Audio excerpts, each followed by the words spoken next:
It is from the numerous acts of courage that human history and this nation has been shaped.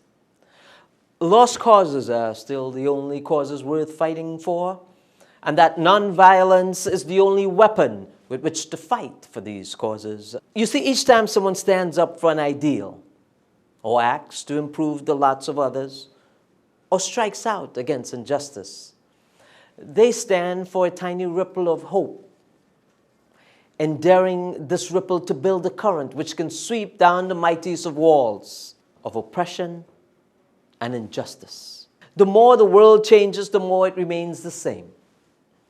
The three most important needs of every human being on earth are not food, clothing, and shelter.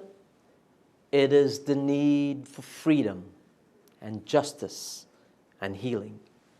It is the gross inequality of food, clothing, and shelter that divides us, and the absolute necessity of freedom, justice, and healing that will unite us. Clearly, we need a more realistic understanding of who we are and why we're here in order to have an honest relationship with each other. Consider this theory.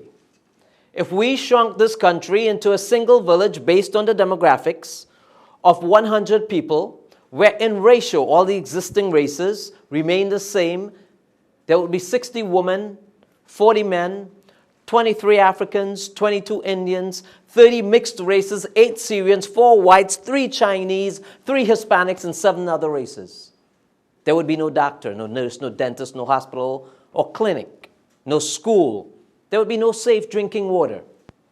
There would be no common language, there would be no electricity, and no paved roads. You see, the point, my friends, is whether you choose to acknowledge it or not.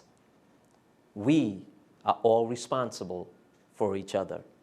And this island is exactly the way it is because consciously or unconsciously, we have made it so. And while none of us made any of the rules that govern the universe, we do make all the rules that govern our own hearts. And we are all the beneficiaries of those rules. Many heroic leaders have gone before us over time, the Mahatma Gandhis and the Martin Luther Kings, who have assured us that the world is still a wonderful and safe place despite our fears. You see, we are not asked all to do great things, but what we are asked is to do all things with great care. Such an ideal here at home is rare. It is a culture of so many compromised values and so much cynicism. A culture that all too often knows the price of everything, but the value of nothing. But yet there remains a very real and mysterious yearning inside of us, deep within every human heart, that compels us to reach outside ourselves and to help others for our own sake. And it can lead to the very first small conscious act of personal courage. Over the entire history of the world, every truth started as a blasphemy.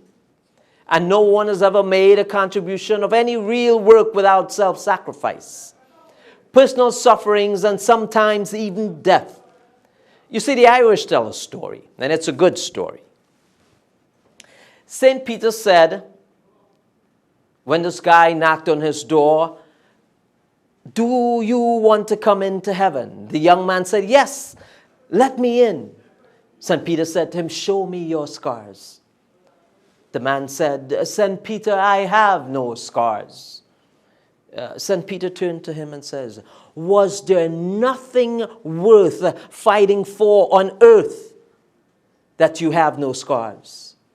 My people, you must find something worth fighting for. Because when you do, you would have discovered a way to unite the will of the Spirit to the work of the flesh, and all of humanity would have discovered fire for the second time. Light your candle. Make sure the light from that fire will illuminate your path to the place where the heart is without fear and the head is held high." where knowledge is free, where the world has not been broken up into fragments by narrow domestic walls, where words come out from the depths of truth, where tireless striving stretches its arms towards perfection, where the clear stream of reason has not lost its way into the dreary desert of sands and dead habits, where the mind is led forward by ever-widening thought and actions. In that heaven of freedom, today I pray, dear Father, let my country awake.